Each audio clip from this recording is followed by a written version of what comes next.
Sino? Hindi, siya kumuha doon sa isang darat ko. Siya magpupuntor.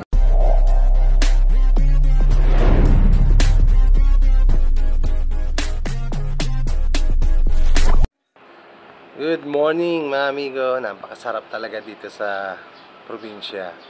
So umaga na, maghahanda na kami ng almusal at mamaya pauwi na kami ng Bulacan. Napakaganda ko yung cool sa ate. Sabi niya, kita Mer, may dalawa ng suka ko, magkapatid pa. Sabi ka 23 saka 30. Doon kumpul kami. Sabi nga dami. Wala internet doon sa inyo. Kasi sabi ko po, naman ko yung kalitapap sa dito active pa yun. Kaya, ayaw niya sa mga lugar na walang internet. Mataas pa yung lugar, nakakasapag. Doon nga, meron yung smart phone.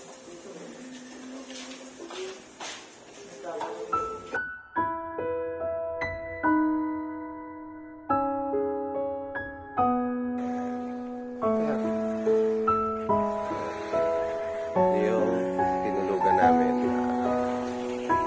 resort. Nag-tent yung iba ko namin kasama. So ito yun.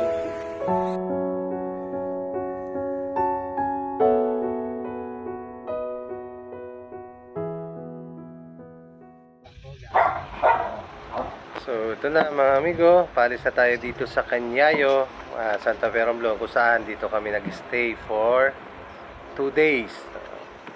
3 days pala. So papunta na kami ngayon ng Ojongan sa may Poktoy Port. Doon tayo sasakay ng barko pabalik ng Batangas. So yan yung Santa Fe Bay. Nakikita yung dagat na yan, ayun yung Santa Fe Port. So dyan tayo sumakay kahapon nung isang araw papuntang Boracay.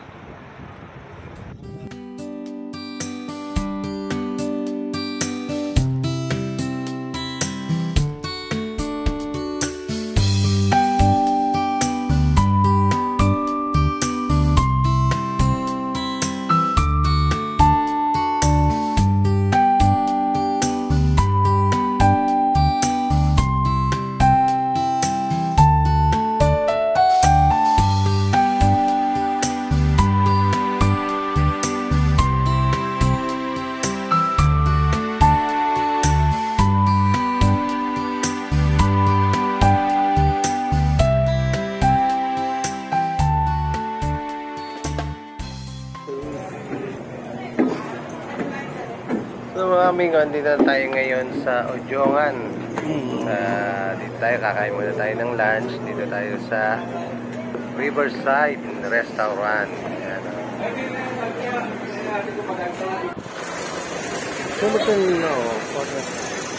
Port of Poktoy. Dito sa may Ojongan, Romblon. So mga amigo, dito tayo sa barko. Nakasakay na tayo, nakapasok na sa sakyan. Yeah, boarding na sila.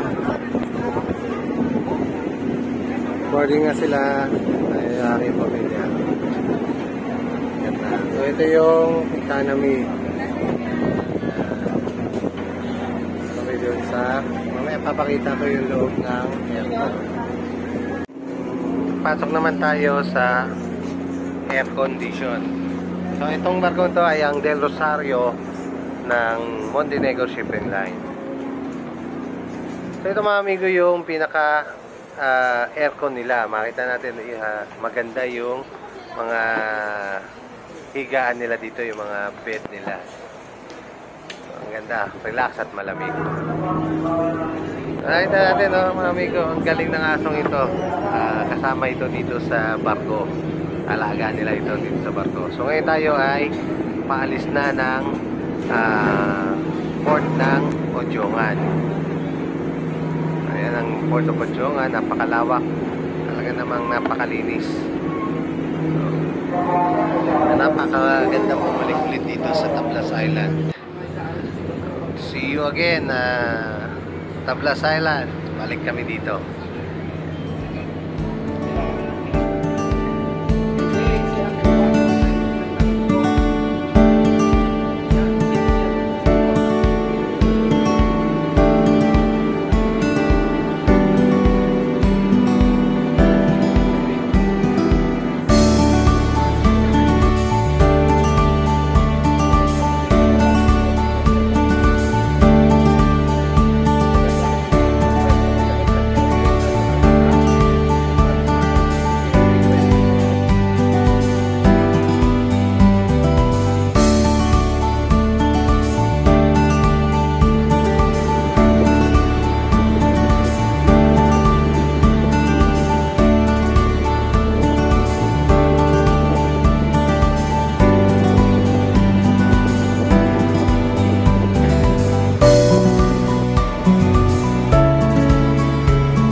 Good morning mga amigo. Time check 1:10 ng madaling araw. So dito na tayo sa Batangas. Nakikita natin kanina yung port. So siguro mga 1 hour more or less, so 1 hour nandyan na kami, padaong na kami sa Port of Batangas.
Ito na amigo, nakadaong na tayo, bababa na tayo ng barko. So yung mga pasahero natin, doon na lang natin tatagpuin, o doon natin pipikapin doon sa passenger area, yung arrival ng passenger.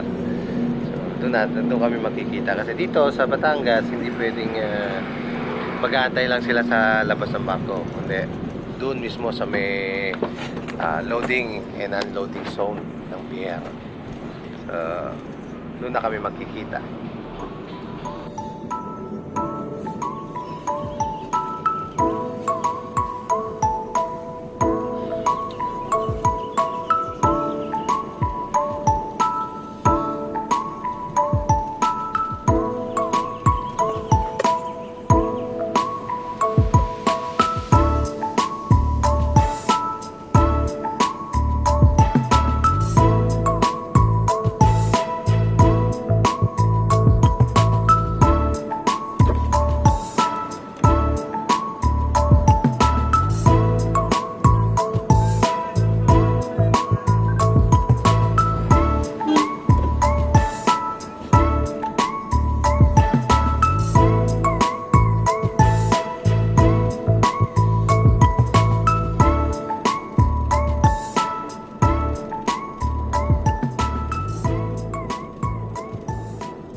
sa Batangas.